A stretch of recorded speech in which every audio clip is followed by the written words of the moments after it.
नमस्कार दोस्तों, इस बिग ब्रेकिंग में आप सभी का स्वागत करता हूं, इस्तकबाल करता हूं। देखिए कैसा समय चल रहा है कि रोज कुछ न कुछ और अरविंद केजरीवाल के केस को लेकर आपके सामने हमको आना पड़ता है। आज भी अचानक एक खबर, बहुत बड़ी खबर आप तक हम पहुंचाने जा रहे हैं। जो खबर आई है वो आपको चौंका सकती है, लेकिन उससे पहले जरा इस केस में, अरविंद केजरीवाल के केस में जो नया मोड़ है वहां तक पहुंचे, उससे पहले जरा सा रिकैप करना चाहता हूं। कल का दिन बहुत ही इंपॉर्टेंट है। जो कल आने वाला दिन यानी 10 मई 2024 का दिन सुप्रीम कोर्ट में बहुत इंपॉर्टेंट रहने वाला है। अरविंद केजरीवाल के नाम शायद रहने वाला यह दिन। और आप जानते हैं कि चुनाव के बीच मझधार में अटका हुआ यह देश, जहां पर से चुनाव जो है पीछे नहीं खिसक सकता, आगे ही बढ़ सकता है, क्योंकि 3 फेजेस के चुनाव हो चुके हैं और चौथे फेज का चुनाव 13 तारीख को है। 10 के बाद ठीक 13 तारीख यानी कि 3 दिन बाद चुनाव है। उससे पहले क्या अरविंद केजरीवाल बाहर आएंगे, एक बड़ा सवाल है। क्योंकि इसलिए कह रहा हूं क्योंकि सुप्रीम कोर्ट ने ही 2 जजों की बेंच जो है उसने कहा है साफ साफ कि अरविंद केजरीवाल को हम अंतरिम जमानत देने जा रहे हैं। और इस पर अगर ईडी को कोई विरोध करना है, कुछ आपत्ति दर्ज करानी है, कोई बात रखनी है, कोई दलील रखनी है, तो यहां रख सकती है ईडी। तो यह ईडी ने अपनी बातें रखी हैं। और उसके बाद परसों जब इस पर सुनवाई चल रही थी, उसके बाद अचानक बेंच उठ गई और आई नहीं। बेंच ने यह बताया भी नहीं कि आखिर वो कब बैठने वाली है, लेकिन बेंच ने इतना जरूर कहा था कि अब इस पे हम आपको परसों की तारीख यानी आज जो दिन बीत रहा है, आज की तारीख दे सकते हैं, या हम आपको इसके लिए अगले सप्ताह भी बुला सकते हैं। यह बात कहकर बेंच उठ गई थी। लेकिन इसके बाद कल अचानक एक खबर यह आई कि अरविंद केजरीवाल का जो केस है और उस पर अंतरिम जमानत के मामले पर आज सुनवाई, यानी कि अब आज जो बीत रहा है, आज सुनवाई नहीं होगी। 9 तारीख को सुनवाई नहीं होगी, 10 तारीख को सुनवाई हम करेंगे, अंतरिम ऑर्डर देंगे। और ये बात भी इसलिए आई थी क्योंकि एक जीएसटी के ऊपर एक सुनवाई चल रही थी और उस सुनवाई को आगे लेकर जाना चाहते थे जस्टिस खन्ना। और जस्टिस खन्ना से जब ASG Raju, additional solicitor general SV Raju ने कहा कि कल तो अपने को सुनवाई करनी है केजरीवाल पे, इसीलिए ये केस आज सुन ले, तो उन्होंने कहा नहीं, अरविंद केजरीवाल पे सुनवाई मैं परसों करूंगा, यानी 10 तारीख को करूंगा, शुक्रवार को करूंगा। और उसमें कुछ ज्यादा तो सुनवाई करनी नहीं है, अंतरिम ऑर्डर मुझे पास करना है, इसलिए कल इस पर हम जीएसटी पे सुनवाई करेंगे। जो आज जो बीत रहा है इस पर इन्होंने सुनवाई की। तो ये सारी चीजें आप तक हम पहुंचा रहे हैं। इसके बाद आज अचानक जो खबर आती है वो चौंकाने वाली खबर है। और इस खबर पर हमारे साथ बात करने के लिए, चर्चा करने के लिए 2 साथी मौजूद हैं। एक साथी आप देख रहे हैं इधर स्टूडियो में, अमलेंदु उपाध्याय जी हैं, जो लगातार इस मसले पे हमारे साथ जुड़े हुए हैं। और हमारे एक वरिष्ठ साथी और जुड़े हुए हैं, हेमंत अत्री साहब। हेमंत अत्री साहब को आप जानते हैं, इंफॉर्मेशन कमिश्नर रह चुके हैं और इन तमाम मसलों को बहुत अच्छी तरह से जानते हैं। और जजेज क्या काम करते हैं उसको ये बहुत अच्छी तरह से समझते हैं। इसलिए भी इनको यहाँ आज स्पेशली मैं रिक्वेस्ट किया हूँ कि आप बैठिए और जरा इस मसले को समझाइए, बताइए। और अत्री साहब आपका स्वागत करता हूँ, और स्वागत करता हूँ अमलेंदु उपाध्याय जी आपका, और स्वागत इस्तकबाल आप तमाम दोस्त साथी शुभचिंतक आप सबका जो अब तक जुड़ चुके हैं, जो जुड़ने वाले हैं इस कार्यक्रम में। और ये बड़ी खबर जो हम आप तक पहुंचाएं, उससे पहले रिकैप कर रहा था, उस रिकैप को जरा क्लोज करें और पूरी तरह से। और आप जानते हैं कि जब ये याचिका दायर की गई थी अरविंद केजरीवाल की तरफ से कि मुझे गिरफ्तार जो किया गया है वही गैर कानूनी है, यानी इलीगल है, और इसी के खिलाफ अरविंद केजरीवाल याचिका लेकर सबसे पहले 21 तारीख यानी 21 मार्च को लेकर जाते हैं सुप्रीम कोर्ट में। उसके बाद 22 मार्च को सुप्रीम कोर्ट से अपनी याचिका वापस ले लेते हैं और उस याचिका को लेकर जाते हैं दिल्ली हाई कोर्ट में। दिल्ली हाई कोर्ट में 3 से 4 दिन तक सुनवाई चलती है, एक गैप के बाद, और उस सुनवाई के बाद दिल्ली हाई कोर्ट इस याचिका को खारिज कर देती है। उसके बाद में याचिका खारिज होने के बाद ये याचिका पहुंचती है फिर से सुप्रीम कोर्ट, और सुप्रीम कोर्ट में 3 दिनों की सुनवाई हो चुकी है। और लेकिन उससे पहले 10 दिनों का समय भी दिया जाता है खासकर ईडी को कि इस पर अपना जवाब दीजिए। नोटिस जारी किया जाता है, नोटिस जारी करने के बाद ईडी का जवाब आता है और 3 मई को इस पर सुनवाई शुरू होती है। और आज की तारीख 9 मई है, जिस पर कल अब आगे की कार्रवाई होगी। लेकिन इस बीच जो चर्चा चलती है, उस चर्चा में यह भी जो दलीलें पेश की जाती हैं, जिरह और उसमें जो सवाल पूछे जाते हैं सुप्रीम कोर्ट की तरफ से, बेंच की तरफ से। 2 जजों की बेंच है, आप जानते हैं। एक जज हैं जस्टिस संजीव खन्ना और दूसरे जज हैं जस्टिस दीपांकर दत्ता। इन दोनों जजों की तरफ से पूछा जाता है कि 2 साल से ज्यादा का वक्त गुजर गया है, लेकिन इस केस में अभी तक सिर्फ और सिर्फ आगे गिरफ्तारियां और उसके अलावा इस पर जो टोटल जो नोट आना चाहिए, यानी कि केस जो पूर्ण रूप से यहां पर क्लोज होना चाहिए, वो अभी तक नहीं किया गया है। ये आखिर क्यों नहीं हुआ है? ये सारे सवाल पूछे गए, बहुत कुछ पूछे गए हैं, बहुत सारे सवाल पूछे गए, जिसका जवाब भी ईडी की तरफ से दिया गया है, जो डिफेंस पक्ष है, और दूसरा पक्ष जो इस भुक्तभोगी है और वो पक्ष है अरविंद केजरीवाल का, वो अपना पक्ष रख ही रहा है। और उसके लिए अरविंद केजरीवाल की तरफ से खड़े हैं उधर अभिषेक मनु सिंघवी। लेकिन अब यहां पर एक मामला ये आता है, हेमंत अत्री साहब आपके पास आऊंगा। मामला ये आता है कि आज खबर आ रही है कि कल ईडी इस पर चार्जशीट जमा करने जा रही है इस केस में, और जो चार्जशीट जमा करेगी ईडी, उसमें मुख्य साजिशकर्ता जो यानी कि इस केस का पूरा सरगना वर्ड भी कहा जा रहा है कई जगह मीडिया में, इसलिए उसको मैं वहीं से ले रहा हूं। हालांकि मुझे यह शब्द पसंद नहीं आता है, फिर भी मैं ले रहा हूं। और सरगना जो है वो अरविंद केजरीवाल हैं, यानी मुख्य साजिशकर्ता अरविंद केजरीवाल हैं।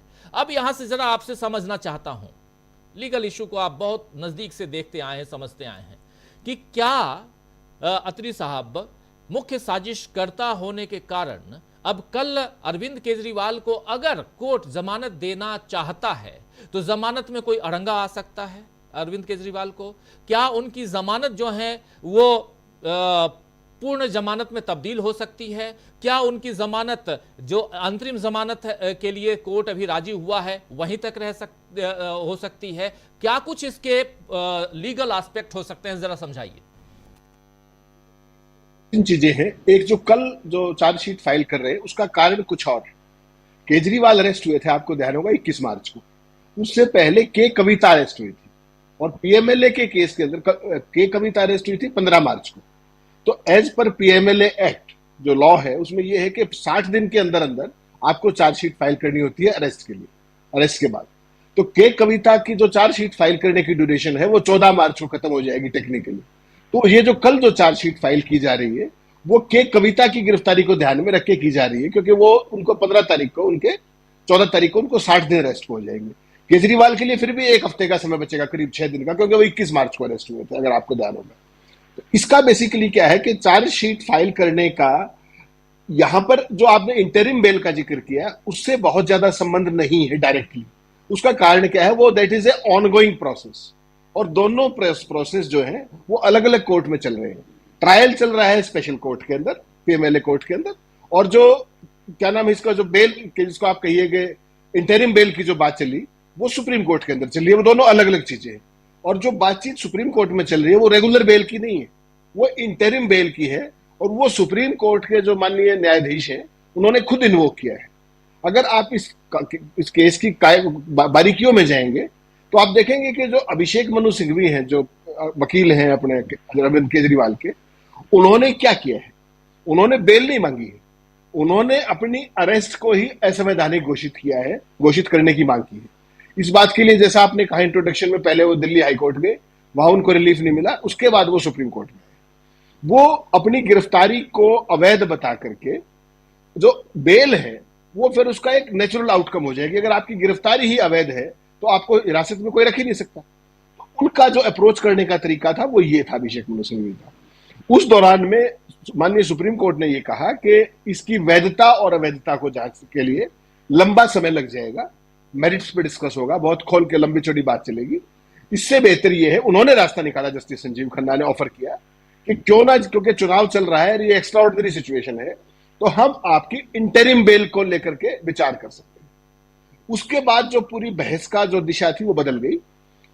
जो अपने अभिषेक मनु सिंघवी हैं, जो पिटिशनर के वकील हैं, उन्होंने कहा कि साहब हमें इसमें कोई आपत्ति नहीं है, लेकिन शर्तें ऐसी होनी चाहिए जो व्यवहारिक हो। उसके लेके फिर एएसजी ने जो कुछ कहा वो सारे रिकॉर्ड की बात है। तो उसमें एक जो इंपॉर्टेंट बात आई, उस पर हम आगे चर्चा करेंगे कार्यक्रम में।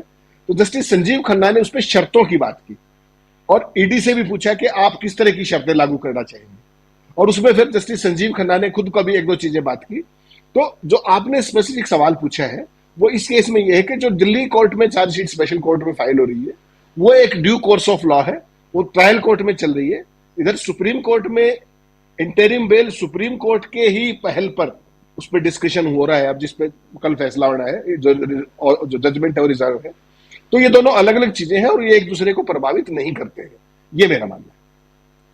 अलग अलग चीजें हैं दोस्तों, बहुत क्लियरली यहां पर बता चुके हैं हमारे साथी हेमंत अत्री साहब, और दोनों अलग अलग चीजें इस हिसाब से कि चार्जशीट को जमा करना है जो स्पेशल कोर्ट है राव जेवेन्यू कोर्ट, वहां पर लोअर कोर्ट में केस क्योंकि वहीं चल रहा है, वहीं से उनकी न्यायिक हिरासत बढ़ रही है। अभी 20 मई तक न्यायिक हिरासत अरविंद केजरीवाल की बढ़ चुकी है। के कविता का जिक्र यहां कर रहे हैं हेमंत अत्री साहब इसलिए क्योंकि के कविता की गिरफ्तारी और उसका जो ड्यूरेशन है, वो कोर्स ऑफ ड्यूरेशन वो खत्म हो रहा है और इसलिए यहां पर देना जरूरी है। सवाल ऑलरेडी यहां पर उठाए जा रहे हैं, सवालिया निशान है यहां पर। अरविंद केजरीवाल का केस हो, चाहे के कविता का मामला हो, चाहे संजय सिंह का मामला हो या मनीष सिसोदिया का मामला हो, सबके ऊपर कि आखिर अभी तक चार्जशीट जमा क्यों नहीं हुआ।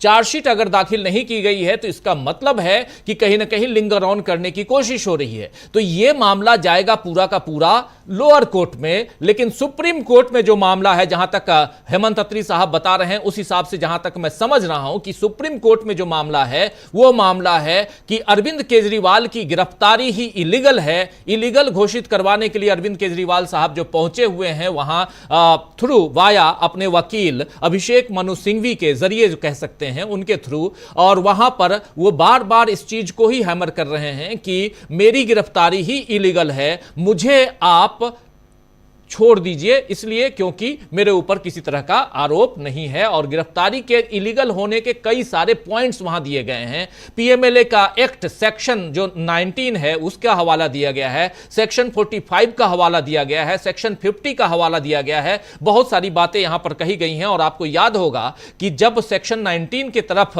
बढ़ते हुए दोनों जजों की बेंच ने अपनी बात रखी थी और सवाल किया था ईडी से, तो ईडी सीआरपीसी की धारा 41 की बात करती हुई दिखाई दी। ईडी जो है 50 की जगह पर, सेक्शन 50 पीएमएलए की जगह पर सीआरपीसी एक्ट 164 का जिक्र करते हुए नजर आई थी। वो बार बार सीआरपीसी की तरफ लेके जा रही थी ईडी, और कोर्ट और अभिषेक मनु सिंघवी भी यानी कि अरविंद केजरीवाल भी इस केस को पीएमएलए की तरफ लेके आने की कोशिश कर रहे थे क्योंकि वहां इनको लगता है कि कहीं ना कहीं इनके साथ जाती हुई है। जरा समझना चाहता हूं हेमंत अत्री साहब इस मामले को, जो मैं कह रहा हूं जहां तक मैं समझा हूं, जरा इसको और एलोबरेट कीजिए। अगर मैं कहीं गलत हूं तो उसको भी आप थोड़ा सुधारिए। और यह केस क्योंकि समझना बहुत जरूरी है, बहुत आसान शब्दों में इसलिए मैं चाहता हूं हमारे तमाम दर्शक साथी इसको समझें, क्योंकि जांच एजेंसियां या जांच एजेंसियों की शक्ति का दुरुपयोग पॉलिटिकली हो रहा है, यह बात विपक्ष के नेता कहते आए हैं। और क्या यहां पर वो बात भी, इस पे बाद में जाएंगे,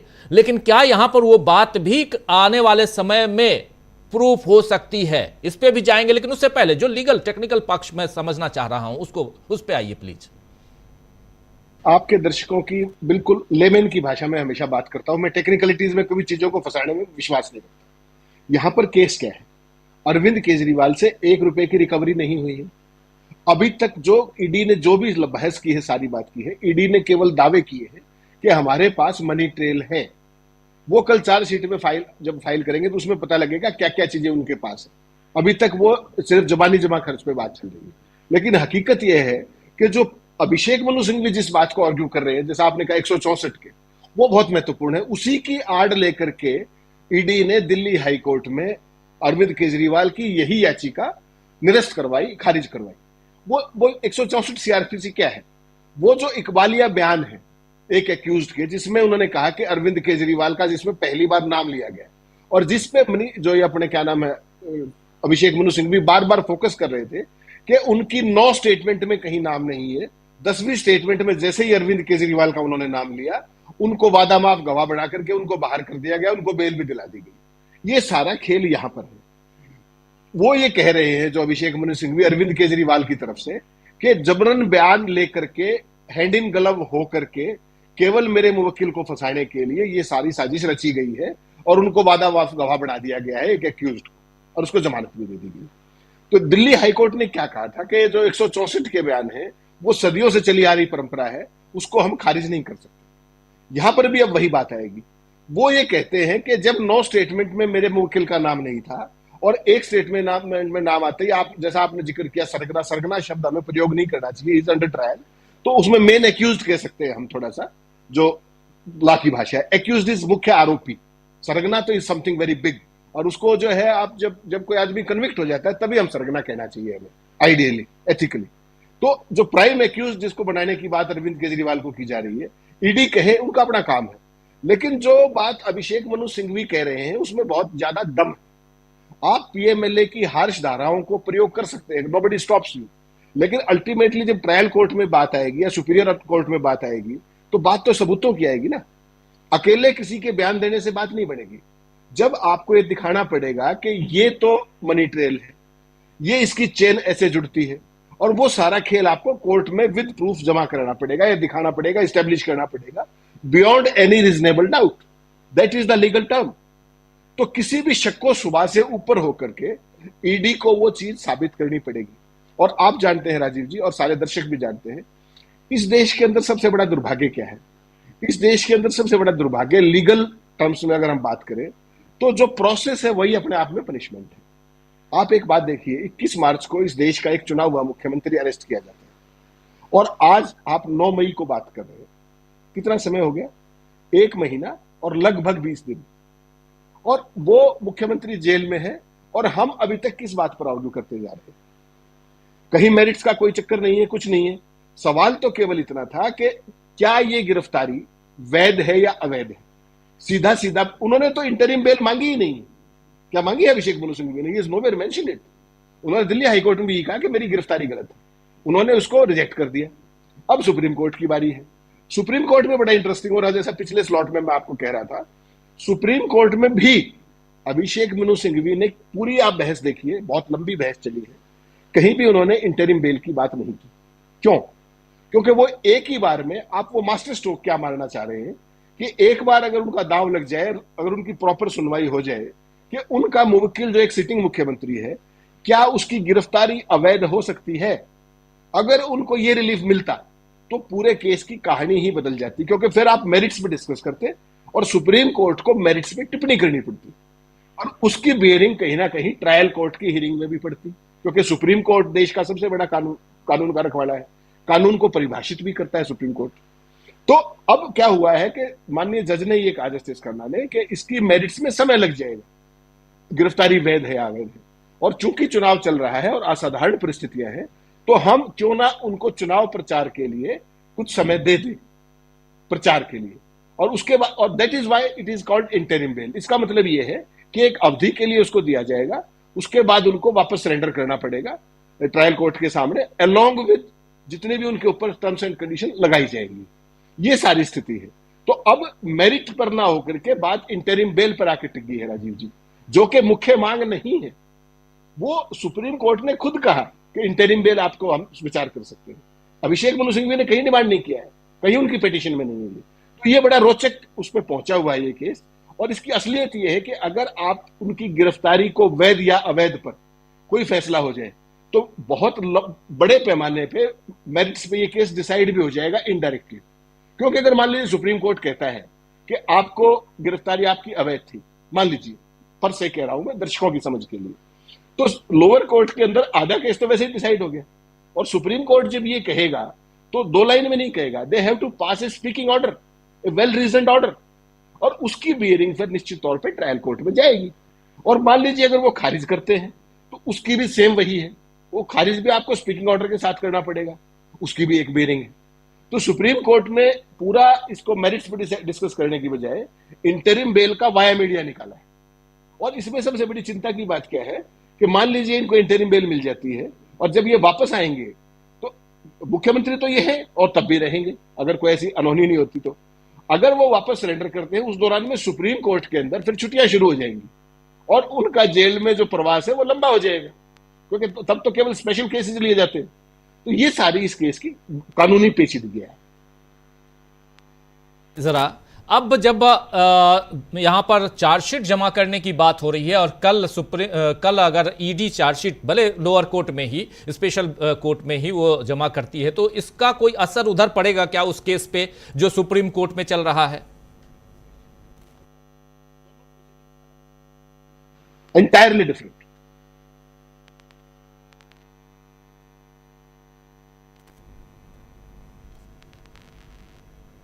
राजीव जी। जी अमलेंदु जी, ज़रा ये बताइए कि इसमें है क्या, ये जो आज अचानक ये खबर आई है कि मुख्य साजिशकर्ता हैं और ईडी, ये आज अचानक, क्या इसके पीछे मतलब कल जब इस पे सुनवाई होनी है, हालांकि सुनवाई आज ही होनी थी, लेकिन कल हम लोगों ने बताया भी अपने तमाम साथियों को, आप लोग जो साथी कल नहीं जुड़ पाए या कल नहीं देख पाए, आप लोगों को ये जानकारी ज़रूर दे दूं कि आज सुनवाई होनी थी। जैसे बेंच परसों उठी थी और बिना कुछ बताए हुए, लेकिन बेंच ने एक बात कही थी कि इस पर या तो परसों, यानी जो आज का दिन जो जा रहा है, बीत रहा है 9 तारीख आज गुरुवार, या यानी थर्सडे, या हम अगले हफ्ते का कि कोई तारीख देंगे। और यहाँ इसके बाद में बेंच उठने के बाद में, और सब इंतजार करते रहे, क्योंकि बेंच अमूमन उठने के बाद में कुछ ना कुछ क्लोज करके उठती है बेंच, हमेशा यही देखा गया है। लेकिन वहां पर कोई क्लोजिंग नहीं थी। उठने के बाद में सब हम लोग भी इंतजार करते रहे कि बेंच आएगी। लेकिन कल एक खबर ये आई, वो खबर भी तब आई जब जीएसटी पर सुनवाई हो रही थी। एएसजी, जो पहले रिपीट कर चुका हूं, एएसजी एसवी राजू जीएसटी पे अपनी बात रख रहे थे। तब संजीव खन्ना ने, जस्टिस संजीव खन्ना ने कहा था कि इस पर कल कंटिन्यू करेंगे। तो उन्होंने कहा एसवी राजू ने कि कल तो केजरीवाल पे सुनवाई करनी है। तो संजीव खन्ना ने कहा कि कल नहीं, हम उस पर परसों शुक्रवार को, यानी कमिंग कल का जो दिन है, कल हम शुक्रवार को सुनवाई करेंगे, 10 तारीख को सुनवाई करेंगे। और उस पे सुनवाई नहीं, बल्कि उस पे अंतरिम आदेश देना है, अंतरिम ऑर्डर देना है, ये बात उन्होंने कही है। अब यानी कल सुनवाई होनी है या अंतरिम आदेश आना है, उससे पहले आज ये खबर आना कि अरविंद केजरीवाल मुख्य साजिशकर्ता हैं, प्राइम एक्यूज्ड हैं। और ये बात कही जा रही है सूत्रों के हवाले से ईडी की तरफ से, और ईडी कल चार्जशीट जमा करने जा रही है। यही खबर है अमलेंदु जी? जी राजीव जी, यही खबर है। और उसमें असल में 2-3 राजीव जी पेज हैं जिसको समझने की आवश्यकता है, मुझको लगता है। हालांकि हेमंत तिवारी साहब ने बहुत विस्तार से समझा दिया है कि क्या क्या उसमें चीज़ें हैं। लेकिन के कविता के मामले में राजीव जी, जैसे 14 जून जो है वो तारीख होती है, 14 जून तक से पहले उनको उसमें अपनी चार्जशीट दाखिल करनी है। अरविंद केजरीवाल के मामले में 21 जून से पहले तक उनको दायर करनी, 60 दिन का समय जो है। लेकिन 14 अभी काफ़ी दूर है। जिस तरीके से ईडी सप्लीमेंट्री चार्जशीट दाखिल करती रही है, मनीष सिसोदिया के केस में भी पूरी चार्जशीट दाखिल नहीं हुई है, सप्लीमेंट्री चार्जशीट दाखिल होती रही है। सप्लीमेंट्री चार्जशीट को लेकर के ही जस्टिस संजीव खन्ना की पीठ ने ही जो था वो ईडी से सवाल किया था कि आप जो है वो हर 60 दिन पे सप्लीमेंट्री चार्जशीट लेकर के आप चले आते हैं, और फिर व्यक्ति को जो है, जो उसमें एक्यूज्ड है, उसको लंबा समय जेल में गुजारना पड़ता है।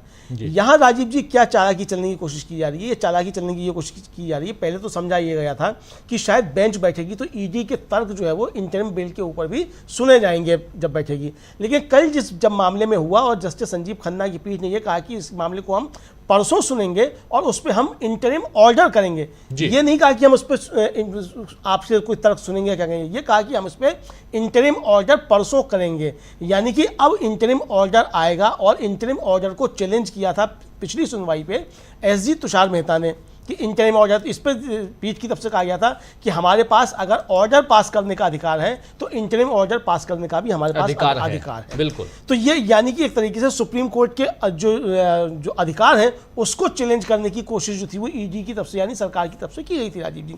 उसको सुप्रीम कोर्ट ने इनकार कर दिया, नकार दिया कि ये हमारे पास जो अधिकार है। अब इसमें राजीव जी मसला क्या है कि ये जो चार्जशीट दाखिल की गई है, चूंकि अरविंद केजरीवाल गए इस बात को लेकर के हैं कि जब मुझको गिरफ्तार किया गया तो उस समय ना मैं गवाह था, ना मैं उस समय एक्यूज्ड था। अब ये कोशिश की जाएगी बताने की साहब इंटरिम बेल मत दीजिए, चूंकि ये एक्यूज्ड हो चुके हैं, ये तर्क देने की कोशिश की जाएगी। लेकिन जैसा कि हेमंत तिवारी जी ने बताया कि ये तर्क इसलिए नहीं चलेगा क्योंकि जिस समय गिरफ्तारी हुई थी, मुकदमा उस समय का राजीव जी, मुझको याद पड़ता है कि फूलन देवी का एक मुकदमा था और उस समय एंटी डकैती एक्ट जो था वो नहीं बना था। और जब उनके वो मुकदमा चला तो सुप्रीम कोर्ट की तरफ से यही आदेश आया था कि चूंकि वो कानून उस समय नहीं था इसलिए उसमें सजा नहीं हो सकती। सेम मामला राजीव जी मुझे लगता है कि यहाँ ये पड़ता है। हेमंत तिवारी जी इस पर चूंकि कानून के ज़्यादा विशेषज्ञ हैं, वो इस पर बताएंगे कि जिस समय गिरफ्तारी हुई थी उस समय वो व्यक्ति एक्यूज था कि नहीं था, मुकदमा इसको लेकर के है कि वो उस समय एक्यूज था कि नहीं था। अगर आज वो एक्यूज है तो आपको उसकी दोबारा गिरफ्तारी करनी पड़ेगी, उस गिरफ्तारी में आप इसको गिरफ्तार नहीं कर सकते। मान लीजिए कि अगर सीबीआई इसको केस में आती है, सीबीआई गिरफ्तारी मांगती है, तो सीबीआई को दिखाना पड़ेगा कि उसको आवश्यकता है और जिस डेट में वो गिरफ्तार कर रही है उस डेट में गिरफ्तारी दिखाई जाएगी सीबीआई के।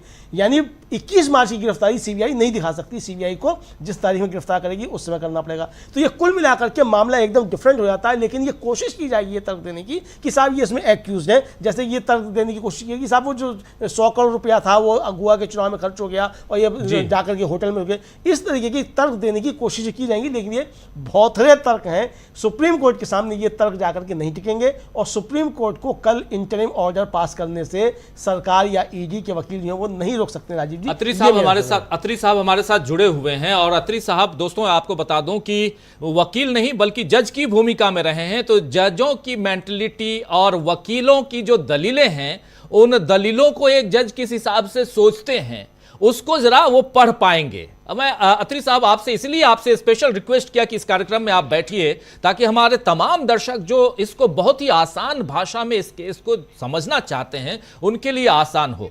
अत्री साहब, जो बात यहां रख रहे हैं अमलेंदु जी हमारे साथी, और उन बातों में एक जो महत्वपूर्ण बात यहां आ रही है कि कल अगर जब सुनवाई होगी उधर अंतरिम ऑर्डर पे बेल के, उससे पहले अगर इधर ये आता है चार्जशीट में और प्राइम एक्यूज्ड के रूप में इनको दिया जाता है, तो क्या उनकी जमानत पे कोई असर पड़ सकता है?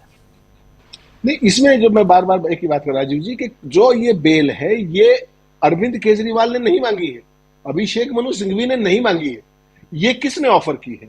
ये मिडिल वाया मीडिया किसने निकाला है? ये जस्टिस संजीव खन्ना ने निकाला है, यानी कि बेंच ने निकाला है।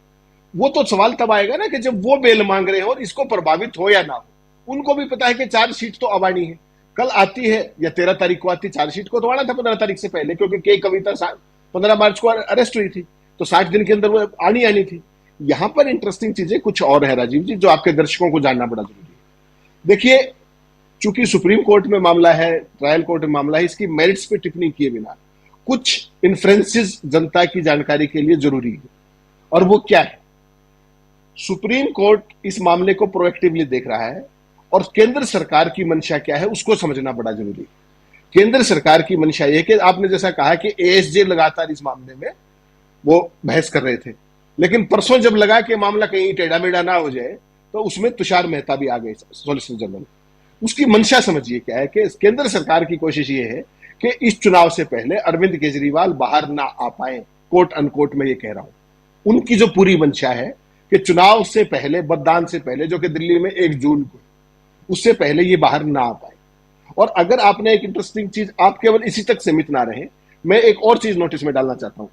परसों आपने 6 फॉर जस्टिस का एक मामले में एलजी की तरफ से होम सेक्रेटरी को चिट्ठी देखी थी, जिसमें कहा गया था कि आम आदमी पार्टी ने करोड़ों रुपए 6 फॉर जस्टिस से लिए हैं और भुल्लर की रिहाई के लिए। याद आपको? वो केस भी भेजा गया और उसके लिए एलजी की तरफ से क्या रिकमेंडेशन गई है कि ये केस एनआईए को दिया जाए। यानी कि अरविंद केजरीवाल बाहर आने से पहले उनको इतना डिस्क्रेडिट कर दिया जाए बाय ऑल पॉसिबल मीन्स कि वो चुनाव प्रचार करें भी तो जनता के ऊपर उसका असर ना हो। ये एक एनवायरमेंट बिल्डिंग की जा रही है लार्जर स्कीम्स ऑफ थिंग्स में। जो शराब घोटाला था वो एक पक्ष है, उसकी अपनी सेंसिटिविटीज है, उसमें करप्शन इन्वॉल्व है या नहीं वो ट्रायल कोर्ट डिसाइड कर देगा। लेकिन पीएमएलए केस के साथ साथ टेररिज्म की धारा, आप समझिए कि 6 फॉर जस्टिस जो कि एक बैंड संस्था है, उसके जरिए पैसा लेना करोड़ों रुपए में उनकी रिहाई के लिए, इसके मायने समझिए। ये कंप्लीटली ना केवल अरविंद केजरीवाल बल्कि आम आदमी पार्टी की जो नेशनलिस्ट कैरेक्टर है, जो उनके क्रेडेंशियल्स हैं, उन पर सवाल खड़े करने जैसा है। तो उसमें कॉग्निजेंस लिया जाएगा नहीं लिया जाएगा वो एक प्रोसेस है। लेकिन एक चीज बड़ी स्पष्ट है कि केंद्र सरकार नहीं चाहती कि अरविंद केजरीवाल को इस स्टेज पर जब हम बात कर रहे हैं किसी भी तरह की राहत मिले, चाहे वो अंतरिम जमानत ही क्यों ना हो, चाहे उसकी पेशी सुप्रीम कोर्ट ना की हो। आपने फरमाया, बिल्कुल उचित फरमाया, और मैंने वो देखा था जब जस्टिस संजीव खन्ना ये कह रहे थे कि हम ऑर्डर कर सकते हैं तो हम इंटरिम ऑर्डर भी कर सकते हैं। और वो उन्होंने किसको कहा था? वो उन्होंने एएसजी को नहीं कहा, उन्होंने सॉलिसिटर जनरल को कहा, who was objecting to it. What he was saying कि interim order is not required. They said this is well within our powers, we can pass orders, regular orders, we can pass in interim orders. तो इसके पीछे, खेल के पीछे सरकार की, केंद्र सरकार की मंशा समझनी पड़ेगी आपको लार्जर पर्सपेक्टिव में। मान लीजिए अरविंद केजरीवाल, एक हाइपोथेटिकल सिचुएशन है, क्योंकि इंटरिम बेल तो आप ये मान के चलिए, जहां तक मेरा अनुभव है थोड़ा बहुत, कि फॉरगॉन कंक्लूजन है, क्योंकि बेंच ने खुद ऑफर किया है। उसकी कंडीशंस क्या होंगी, that will be interesting to see. उसमें जैसे मैं आपसे जब बात कर रहा था तो मैंने इशारा भी किया था कि सुप्रीम कोर्ट ने कहा कि आप फाइल साइन नहीं कर पाएंगे। वो एक बहुत बड़ा प्रश्न आएगा लॉ का, उसको हम जब आएंगी कंडीशंस तब बात करेंगे, आज उसमें बात करने का फायदा नहीं है। लेकिन सरकार, केंद्र सरकार पहले शराब घोटाले में प्राइम एक्यूज्ड बना करके चार्जशीट फाइल करके कल, और दूसरा जो ये एनआईए की रिकमेंडेशन भेजी है एलजी की तरफ से, इसकी बिटवीन द लाइंस मंशा समझिए कि ये बेईमान नहीं है केवल, ये राष्ट्र विरोधी भी है।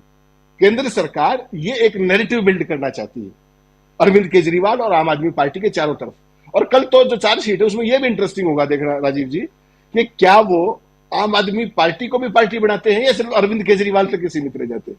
क्योंकि आपको ध्यान होगा पहले आर्गुमेंट में यह बात भी आई थी कि हम पूरी आम आदमी पार्टी को ही उसमें वो बनाएंगे। तो फिर वही सवाल आएगा कि कल को जब इलेक्टरल बॉन्ड की बात आएगी, उसकी कोई जांच की बात आएगी क्या, तो क्या पूरी भारतीय जनता पार्टी पार्टी बन जाएगी क्या उसमें एक्यूज्ड। तो there are certain, these are extraordinary times, और यहां पर एक्स्ट्रा ऑर्डिनरी चीजें हो रही है।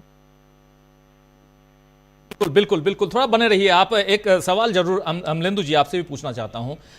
ये जो एनआईए जांच की बात जो सामने आ गई है, मतलब बहुत सही इशारा कर रहे हैं हेमंत अत्री साहब कि उसको भी सामने लाना, और कल जो चार्जशीट अगर देती है ईडी, जो खबर आ रही है इसका मतलब ऑलरेडी ईडी ने तैयारी कर रखी है, चार्जशीट देती है उसमें नाम आना, और ये भी कि क्या उसका जो मुख्य साजिश करता तो अरविंद केजरीवाल को, लेकिन उसमें आम आदमी पार्टी भी एक मुख्य भूमिका निभाते हुए नजर आएगी ईडी की चार्जशीट में। अगर ये सब देखा जाए तो फिर राजनीति को और गौर से देखना होगा। अमलेंदु जी क्या कहेंगे आप? बिल्कुल राजीव जी, बहुत गौर से देखना होगा। और अगर आम आदमी पार्टी को भी मान लीजिए जो एनआईए की जांच में है उसको, अगर आम आदमी उसकी बात कर रहा हूं मैं, अगर उसमें आम आदमी पार्टी को पार्टी बनाया जाता है तो इसका मतलब राजीव जी फिर ये चुनाव आयोग तक मसला जाएगा, क्योंकि चुनाव आयोग फिर जो है मान्यता रद्द करेगा आम आदमी पार्टी की। आप समझिए मतलब षड्यंत्र कितने गहरे हैं। मतलब बीजेपी जो षड्यंत्र कर रही है उन षड्यंत्रों की तरफ आपको जाना होगा कि वो षड्यंत्र देखने के लिए। ये सिर्फ अरविंद केजरीवाल का मामला कि उनको जेल भेजा जाए, आम आदमी पार्टी कुछ लोगों को जेल भेजा जाए, सब यहाँ तक नहीं रुकेगा।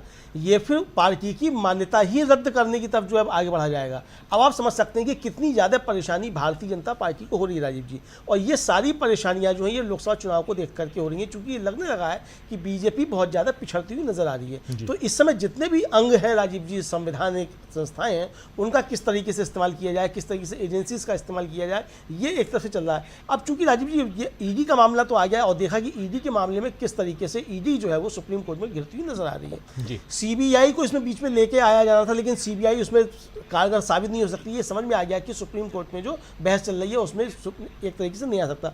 सुप्रीम कोर्ट ने फाइलें मांगनी ईडी से कि आप सारी फाइलें हमारे पास लेकर के आइए, जमा कीजिए, हम देखें कि कब कब क्या क्या नोटिंग हुई और अरविंद केजरीवाल का नाम इसमें कब आया।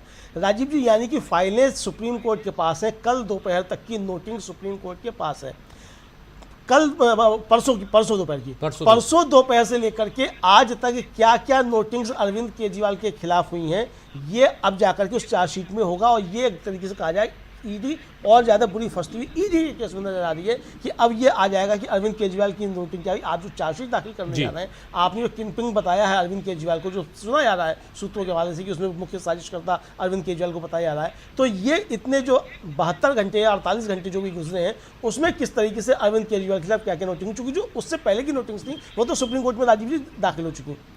कुल मिलाकर के अब जो एनआईए को बीच में लाया गया है वो एनआईए को इसलिए लाया गया है कि चूंकि ईडी और सीबीआई दोनों सुप्रीम कोर्ट में निरुत्तर होते हुए दिख रहे हैं और ये समझ में आ रहा है कि इनके जरिए अब अरविंद केजरीवाल को जेल में रोकना मुश्किल हो रहा है। तो अब एनआईए को बीच में ला करके एक ये नई जांच जो है वो शुरू करने की और अरविंद केजरीवाल को और पूरी आम आदमी पार्टी को घेर के, ताकि अब जो है ये मामला हो पार्टी की मान्यता ही अगर रद्द करा दी जाएगी तो इसका मतलब जो उसके सिंबल पर जीत करके आए हैं उनकी सदस्यता भी रद्द हो जाएगी। यानी आप समझिए कि कहाँ कहाँ आम आदमी पार्टी के विधायकों की सदस्यता जा सकती है। ये पूरा एक तरीके से खेल करने की साजिश हो रही है, ये सामने राजीव जी आ रहा है कि इसके जरिए ये खेल करने की कोशिश है। पॉलिटिकल जो अभी पॉलिटिकल खेल जो चल रहा है और उसमें जांच एजेंसियों का सहारा और एक भले हाइपोथेटिकल ही हो लेकिन कहीं ना कहीं वो उस तरफ भी इशारा दिखाई दे रहा है। हेमंत अत्री साहब, जरा आपने वो उन दलीलों को, ईडी की दलीलों को जो अभी फाइनल डे जिस दिन बातचीत चल रही थी उसको भी बहुत नजदीक से देखा सुना, उसमें संजीव खन्ना, खासकर जस्टिस संजीव खन्ना ज्यादा से ज्यादा सवाल कर रहे थे, लेकिन उनके जो सवाल थे वो इधर से यानी अभिषेक मनु सिंघवी के तरफ से जो उठाए गए सवाल या दिए गए बयान थे, दलील थे, उन दलीलों बयानों के इर्द गिर्द सवाल उठाए जा रहे थे। आपने गौर फरमाया होगा। और ईडी वहां पर पहले राजू ने तो एक समय यह कह दिया, एसजी राजू ने, कि आई एम टोटली हैंडीकैप्ड, और उसके बाद वो बैठ गए थे। फिर जब तुषार मेहता आए, जिनका जिक्र आप कर भी रहे हैं, जो एसजी हैं, सॉलिसिटर जनरल तुषार मेहता, वो आए अपनी बात रखने के लिए, तो वो भी वहां पर थोड़ा सा बुदबुदाते हुए नजर आए, जिसपे जस्टिस ने बोला भी, मर्मरिंग करते हुए, तो उन्होंने कहा भी कि दिस इज नॉट फेयर, ये ठीक नहीं है, और ये बात वहां आसंदी से कही गई। यहां पर थोड़ा आपसे समझना चाहता हूं कि एक जज की कुर्सी पर बैठा हुआ इंसान और सामने जब डिफेंस पक्ष और बाकी पक्ष जो है वो अपनी अपनी बातें रख रहा है, और जो चीज़ें चली हैं उन चीज़ों को, यानी जो दलीलें पेश की गई हैं उन दलीलों में जहां तक मुझे समझ में आ रहा है, आप बेहतर समझेंगे इसलिए आपसे ये सवाल कर रहा हूं, कि बहुत जगह ईडी के सामने जवाब नहीं था। जैसे बात हो रही है पीएमएलए एक्ट की, आप जा रहे हैं सीआरपीसी की तरफ जा रहे हैं, और बार बार आपको लेके आया जा रहा है पीएमएलए की तरफ।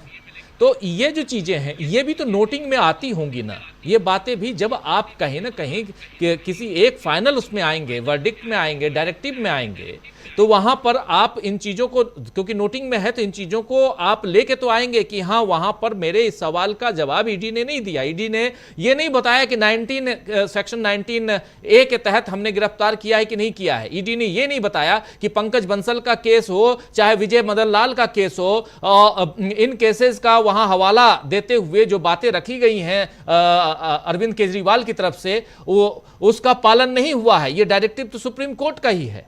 और वहां पे यह भी कहा गया, जब एक बात और भी है, थोड़ा समय ज्यादा समय ले रहा हूं, एक बात यह भी है, जब उनसे कहा गया ईडी से, और सुप्रीम कोर्ट ने खुद कहा कि आप मुख्यमंत्री के पद पर रहते हुए लेकिन मुख्यमंत्री का काम नहीं करेंगे, तब आप याद कीजिए कि अभिषेक मनु सिंघवी ने 3 लोगों का हवाला दिया है। उन्होंने हवाला दिया नारायण राणे का, उन्होंने हवाला दिया शिवशंकर दास का, उड़ीसा वाले, उन्होंने हवाला दिया इधर आंध्र प्रदेश से चंद्रबाबू नायडू का, और उन्होंने कहा कि इनको भी छोड़ा गया जमानत पे, पूर्ण जमानत पे। ये पब्लिक मीटिंग कर रहे हैं, प्रेस कॉन्फ्रेंस कर रहे हैं, बयान दे रहे हैं, सारा काम कर रहे हैं, तो क्यों नहीं अरविंद केजरीवाल? ये जो बातें हैं इनको जरा डिस्क्राइब कीजिए। अगर उसको आम आदमी की भाषा में हम कहें तो that is called shifting of goal post. आप दिल्ली की बात करेंगे, मेरे पास कुछ है नहीं तो मैं बॉम्बे की बात करूंगा। आप बॉम्बे पहुंचेंगे, मैं पूना चला जाऊंगा। आप पूना जाएंगे, मैं गोवा चला जाऊंगा। मुद्दे की बात पे, क्योंकि मेरे पास कुछ है नहीं, सब्सटेंस नहीं है मेरे पास। मुझे विरोध इसलिए करना है क्योंकि मेरे को एक पॉलिटिकल डायरेक्टिव है, और वो पॉलिटिकल डायरेक्टिव क्या है कि अरविंद केजरीवाल को राहत किसी भी सूरत में नहीं मिलनी चाहिए। तो मेरी सारी एनर्जी उसके ऊपर है। और जब मेरे से बात नहीं बनी, आई स्टार्टेड मर्मरिंग। तो उसके बाद एसजी आ गए। एसजी की भी बॉडी लैंग्वेज वही सब बात थी, क्योंकि सवाल तो मूल वही है। जिस सवाल का जवाब एएसजी नहीं दे पा रहे हैं, तो उसका जवाब एसजी कैसे देंगे? कन्विंसिंग जवाब। लफाजी तो हम कुछ भी कर सकते हैं कोई भी, लेकिन जिस बात पे एएसजी तो इस मामले में हैंड्स ऑन एडवोकेट है ना ईडी के, उनको देख के एक चीज का पता है। जब वो कन्विंस नहीं कर पा रहे बेंच को, तो एसजी ने तो एक सरसरी तौर पे पढ़ा होता है ब्रॉडली, और उनके अपना एक तरीका होता है, ही is the senior most law अफसर। एक पक्ष तो ये जो आपने बॉडी लैंग्वेज की बात की। दूसरी बात मैं आपको हल्का सा पीछे ले जाना चाहूंगा दर्शकों की सुविधा के लिए।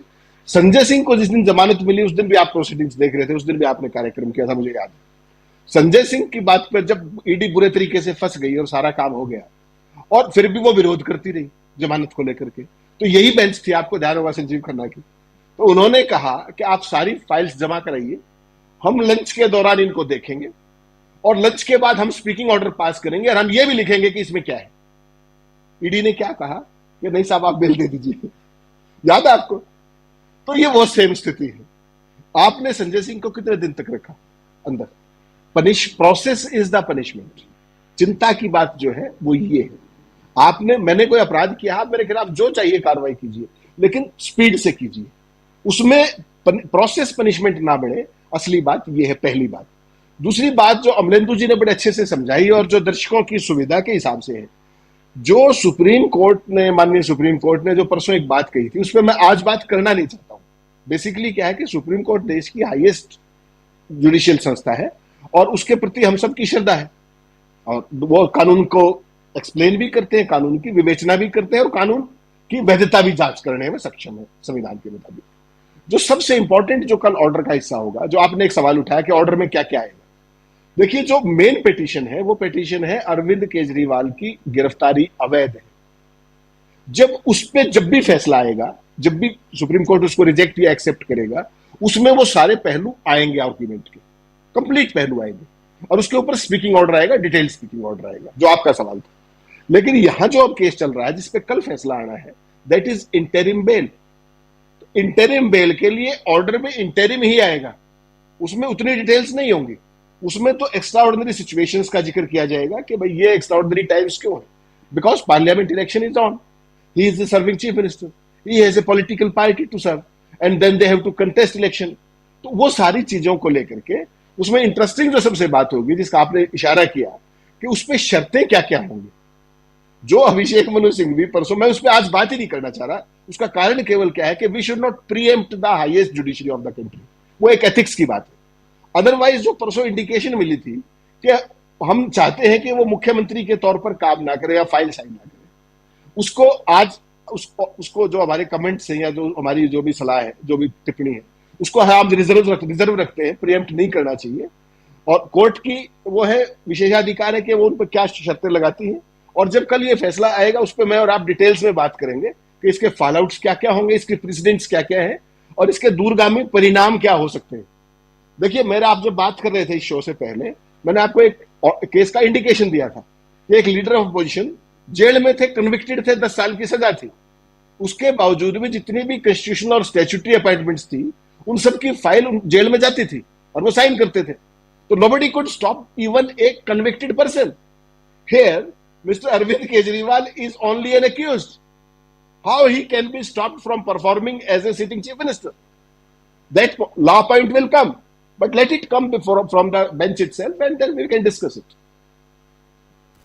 बिल्कुल बिल्कुल आप सही कह रहे हैं कि जब वो कन्विक्टेड नहीं हैं, अभी एक्यूज्ड हैं, और उस समय आप लॉ यानी कानून कैसे उनको रोक सकता है, जबकि इनके खिलाफ 3 याचिकाएं जा चुकी हैं कि इनको मुख्यमंत्री पद से हटाया जाए। आप याद कीजिए, और उस पर हाई कोर्ट ने जुर्माना भी वो किया है, इम्पोज किया है। तो जब आप ऑलरेडी मुख्यमंत्री हैं, आप फाइलों पे साइन अगर कर सकते हैं, क्योंकि आप एक्यूज्ड, अभी आपको तो सिर्फ हिरासत में लिया गया है, अभी आपके ऊपर अपराध सिद्ध नहीं हुआ है, और उस लिहाज से आप अगर जब छोड़े जाते हैं, भले इंतरिम जमानत पे ही, लेकिन अंतरिम जमानत पे आप छोड़ने के बाद आपसे ये भी शर्त इंपोज आपके ऊपर किया जाए कि आप कहीं साइन नहीं करेंगे, कोई काम नहीं करेंगे, तो ये चलिए, ये तो जजेस के ऊपर है, कोर्ट के ऊपर है, लेकिन बहुत महत्वपूर्ण बात है। हेमंत अत्री साहब जी, प्लीज अपनी बात रखिए। राजीव, छोटा सा एक पॉइंट मेरे को ध्यान में आया अभी जब हम बात कर रहे थे, आपकी बात कर रहे थे, सॉरी आपको इंटरव्यू किया। बेसिकली क्या है कि देखिए, अरविंद केजरीवाल पर आरोप क्या है?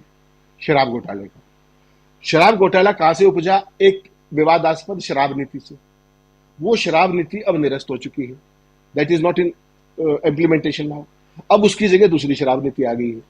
तो एज ए जुडिशरी हम उनको किस बात पर रोक सकते हैं कि शराब कांड, एक्साइज से रिलेटेड किसी फाइल पे साइन ना करें, या इस घोटाले से रिलेटेड किसी कागज पर, पॉलिसी डिसीजन पर साइन ना करें।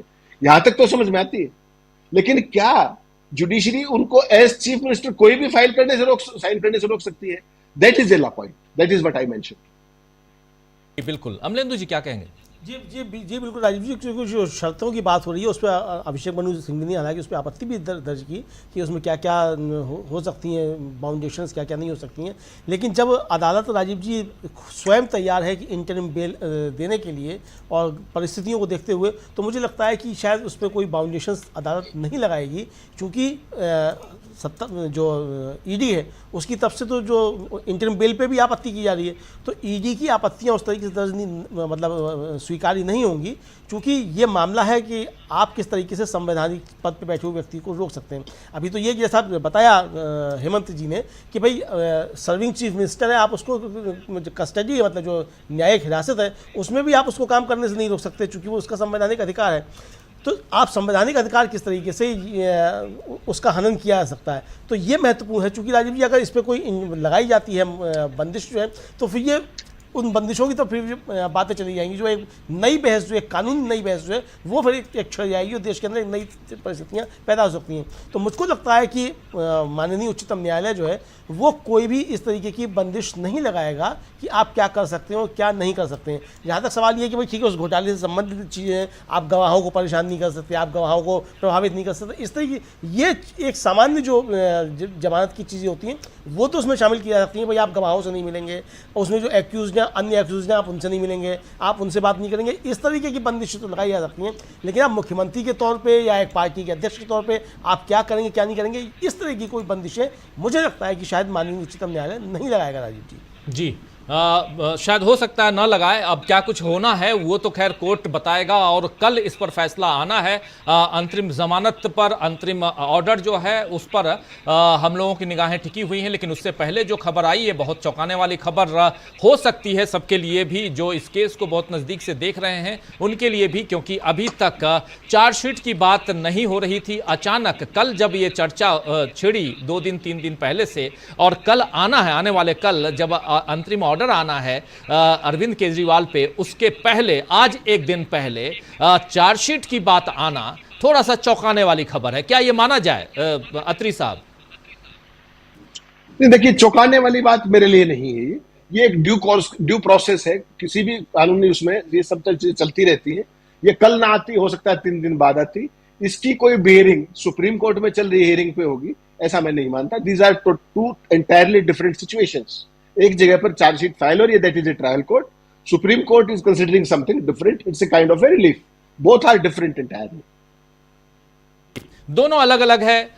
ये चार्जशीट जमा होना है स्पेशल कोर्ट में, जो राउज एवेन्यू कोर्ट है, जहां से अरविंद केजरीवाल अभी न्यायिक हिरासत में है, और जायज है या नाजायज है, लीगल है या इलीगल है, गैर कानूनी है, जो भी है ये फैसला करना है सुप्रीम कोर्ट को, और सुप्रीम कोर्ट की 2 जजों की बेंच को फैसला करना है। वहीं पर ये केस है, इस पर सुनवाई भी चल रही है। और जैसे ही ये सुनवाई शुरू हुई थी, वेरी फर्स्ट डे, आप याद कीजिए, सुप्रीम कोर्ट ने और जस्टिस संजीव खन्ना ने पूछा था, कहा था कि आपने जमानत की अर्जी क्यों नहीं दी।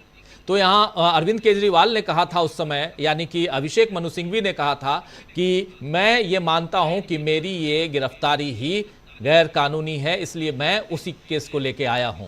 लेकिन फाइनली बात आ गई है अंतरिम जमानत तक। अंतरिम जमानत कल मिलती है या नहीं मिलती है ये भी देखना दिलचस्प होगा। कल है फ्राइडे, और फ्राइडे के बाद सैटरडे संडे, आगे क्या कुछ होगा। राउज एवेन्यू कोर्ट हालांकि सैटरडे को काम करता है, क्योंकि फिर मामला यहां तक आएगा, कोर्ट तक आएगा, जहां तक लोअर कोर्ट तक आएगा, जहां तक मैं समझता हूं, और उसके बाद फिर ऑर्डर फाइनल, अगर जमानत अंतरिम जमानत की बात भी आती है, उसके बाद वहां से फाइनल होकर के जेल तक, यानी तिहाड़ प्रशासन तक जाएगा। और उसके बाद अरविंद केजरीवाल किस दिन निकलते हैं, सोमवार को 13 तारीख को, सोमवार 13 तारीख है, और उस दिन चौथे पेज की वोटिंग है। क्या चौथे पेज की वोटिंग से पहले अरविंद केजरीवाल जेल के बाहर आएंगे, ये भी बड़ा दिलचस्प होगा देखना, एक बड़ा सवाल है। लेकिन अभी एक प्रक्रिया, उस प्रक्रिया में आपको नीचे से ऊपर जाना, और उसके बाद ऊपर से फिर नीचे तक कागजात को आना और ऑर्डर पास होना, बहुत कुछ अलग अलग स्टेज में और बहुत टाइम टेकिंग होता है। चुनाव का वक्त, और ऐसे में इतना टाइम टेकिंग मामला जो है कई बार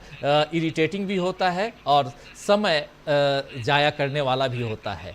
इसलिए निगाहें टिकी हुई हैं। बहुत बहुत शुक्रिया अदा करना चाहता हूं अत्री साहब आज के इस अपडेट के लिए और आपके बहुमूल्य समय के लिए। बहुत शुक्रिया।